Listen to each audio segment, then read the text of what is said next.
I'm here with the new 2023 Toyota Sequoia TRD Pro. And as you can see, it's quite a contrast, this bright solar orange color against the lovely winter backdrop that we're in right now. It's not even nighttime, but it's dark enough that it feels like nighttime right now. And it's just starting to rain. So that's perfect timing. What I love about this car is that obviously it's a head turner, right? That's very bright, it's very bold. I think it actually made people smile in the wintry doldrums of January. So there's that going for you if you live in a dark place during the winter time. It kind of almost brings the sunshine with it. So just visually, it's a lot of fun to look at. I love these LED headlights. And of course you've got the 3 lights here, which I believe is like a legal standard for something that's this wide. They have to have that. You've got the Toyota grill here, which looks pretty nice.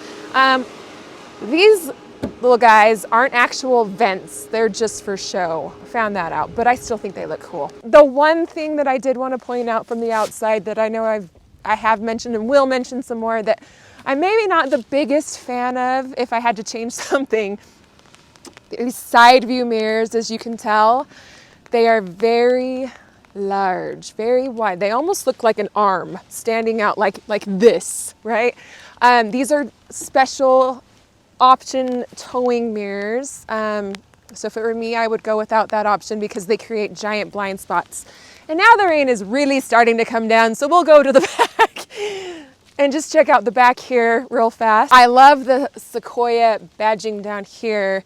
Kind of reminds me of our car. We drive a Kia Telluride. I love how it looks just with the name down like that. And then, like you can see, the LED taillights as well. Looks really clean on the back.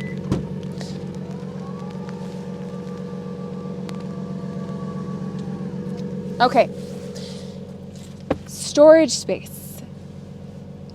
It's not a whole lot, if I'm being honest. I probably expected it to be a little bit more. But I will say that it is really easy to just push these down, these seats right here in the 3rd row. Hit that button, hit the other button. Whoop, we'll try that again.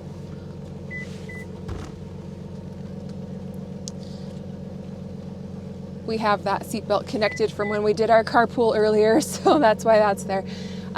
We had moved these seats forward as well, so they're a little uneven right now. But you can see that when you lay these flat, they don't go down any farther than this. So you either have to just pile things on top right here, or you get a little creative, and Toyota did something a little different. They've got this little pull-out shelf, which kind of reminds me of, like, I don't know, the like refrigerator drawer shelves type of a thing where you can adjust the height of it. So if you wanted to, if you're setting something back here that needs to be level, lift this up here and then it's on the same level as the chairs. So that's something to kind of even it out a little bit.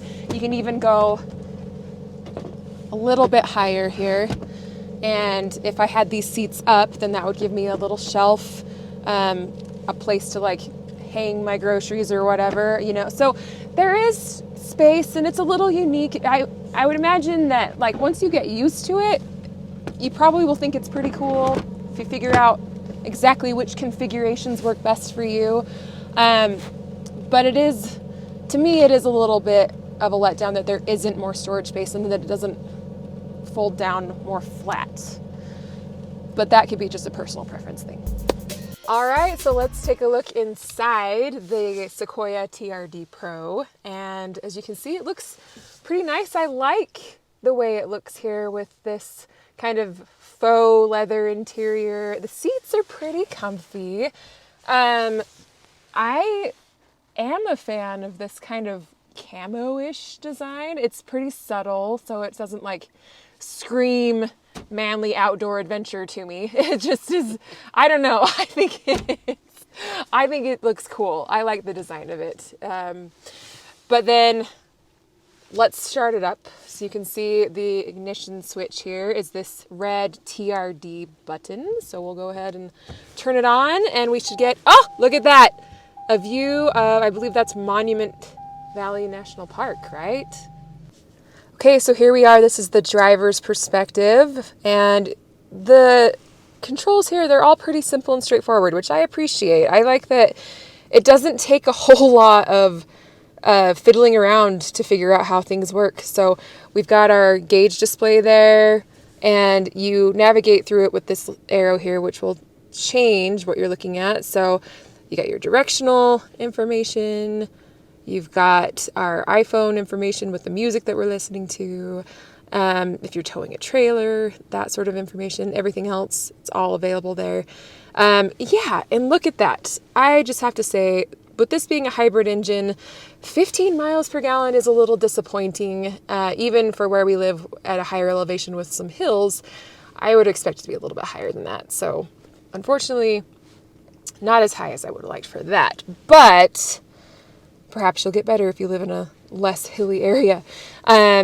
It's really easy to navigate all the buttons on the steering wheel. You know, obviously you've got your volume control, your voice command, you've got your cruise control buttons and everything, really straightforward and simple. And then one feature that I like here too is on this giant 14-inch infotainment screen, you can do a voice command as well as just say, "Hey Toyota." How can I help you? It just sounds so friendly. Play Sirius XM radio channel 8. Tuning to Sirius XM channel 8. Connecting Apple CarPlay or Android Auto, if you're an Android person, is super easy to do on this car as well with this giant 14-inch infotainment screen. And I like that these buttons make it easy to change the temperature and your heated seat options here as well, which is a must on a cold day like today. You also have a ventilated option as well for those hot days, so that's nice to have. Down here, you've got your trailer button, which we don't need. We've got this 360-degree view from the outside of the Sequoia and lots of other camera views that go with it, so that is helpful. Got cup holders. You can change your driving modes down here. You can shift into four-wheel drive, high or low from there. Super easy to figure out. The central compartment area is a little interesting. It has a button that there we go. We push it back and you can peer in there and see that there is a USB port and a USB-C port as well. Where's the button? There we go. So it opens up to reveal a lot of storage space in here, which would be perfect for a bag or a purse or whatever. And you can see there is a coin sorter as well, in case you're still carrying around change. Here I am in the second row in these captain's chairs. They're pretty comfy. I've got a decent amount of head space right here. I'm 5'9". I have a longer torso, so I'm happy with the headspace that I have. And the leg room too. You can see that I can lounge out pretty well here. One thing that I did want to point out that I really liked as a mom of young kids, if you can see right here, the anchors for car seats. Most of the time in cars, you have to like dig in there to get them. Toyota makes it really easy in the Sequoia. They're just right here, super easy just to latch them in, and then you anchor them through right here. It was one of the easier times that I've had installing car seats, which is not my favorite thing to do. So I appreciate that was made a little easier. Okay, so now if you're wanting to get into the third row, this is one thing that maybe people might not love so much. You have to manually just flip it up like that. I mean, it's not hard. It's not hard to do. It's just, there's no button to push. You just have to lift it all up. So it comes up nice and clean here. So I'll step in.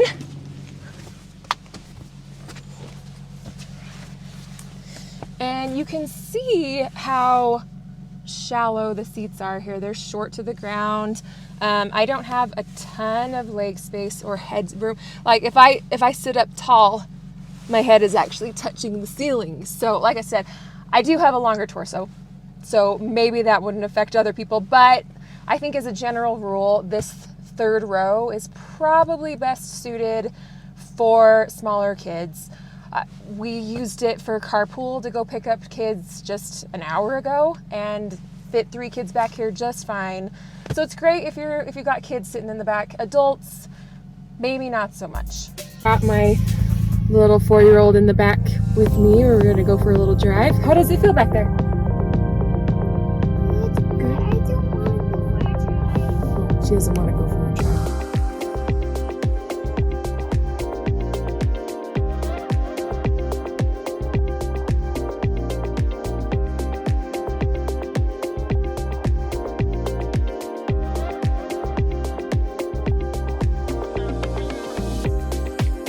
Okay, so it's our final day with the Toyota Sequoia TRD Pro.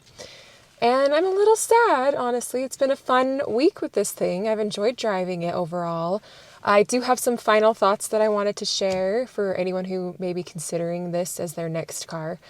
First of all, you'll notice, if you can see the background here, we've had some different weather now. It snowed a ton last night, and so I was able to try out the 4-wheel drive on an unplowed road on my way home last night, and it handled very well, I'm happy to say. No slipping around. So that's what this thing is geared for, definitely, is for those tough conditions.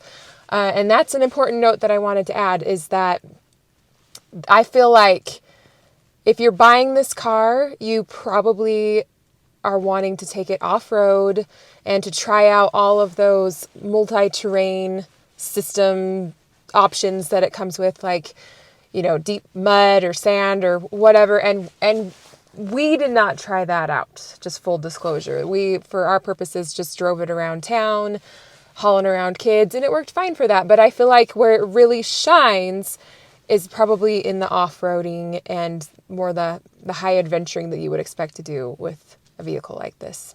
That said, though, I do have friends who have young kids like we do, and they frequently on the weekends go up into the mountains and go camping, and I'm sure they would love a car like this. It would suit them really nicely. It just didn't really play to our specific needs in that sense. So I think if I was choosing personally, this particular Sequoia may not be at the top of my list. I kind of liken it to, you know, when you're dating somebody and they're really fantastic on paper and you think, wow, you're a really great person. You have a lot of great qualities, but you kind of know, like, but we're not quite a match because we want different things.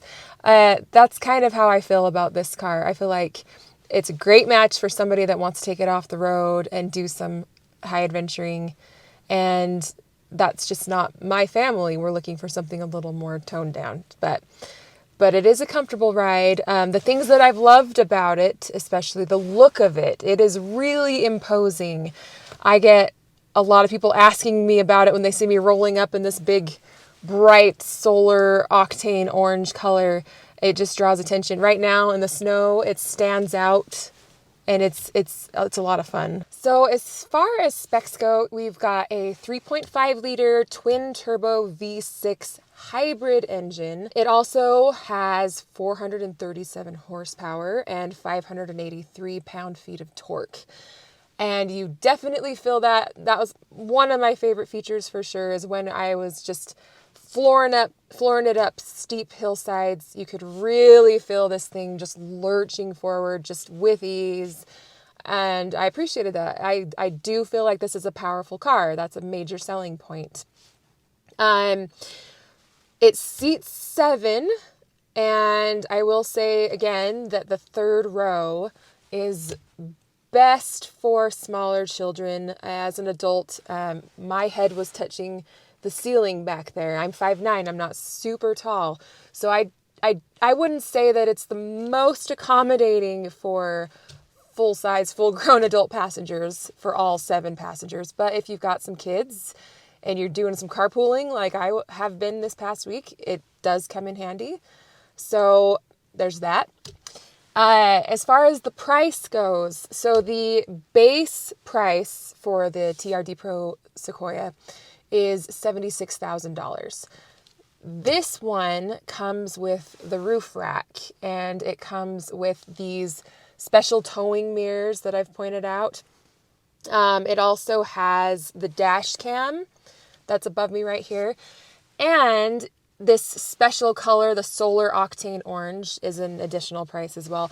All of that added together bumps the price up to just over $80,000.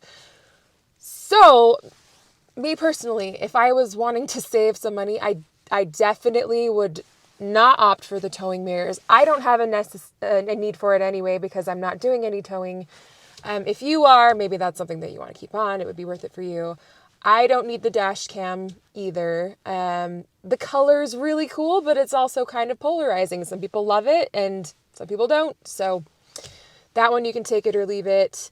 And as far as the roof rack goes, again, we talked about how it creates a little bit of cabin noise on the freeway, which was a bit of a drawback for us. But if you like the look of it and if you're going to use it, that might be worth the price as well. So overall, I did enjoy my time with this Sequoia. I think that it will be a great car for people who are looking specifically for something that's an off-road, fun, high-power vehicle. It's also obviously a great alternative since Toyota's no longer making the Land Cruiser. This is definitely something that you might want to look into if you're interested in something similar to that. If you're looking for just an average everyday driver to haul around your kids, I think that there might be slightly more comfortable, less pricey options out there. But then again, if you're like my friend and you go on your weekend adventures up in the hills, this could be the perfect car for you. We really enjoyed our time with it. I'll miss it, and I'm just grateful to Toyota for loaning us this car for a week.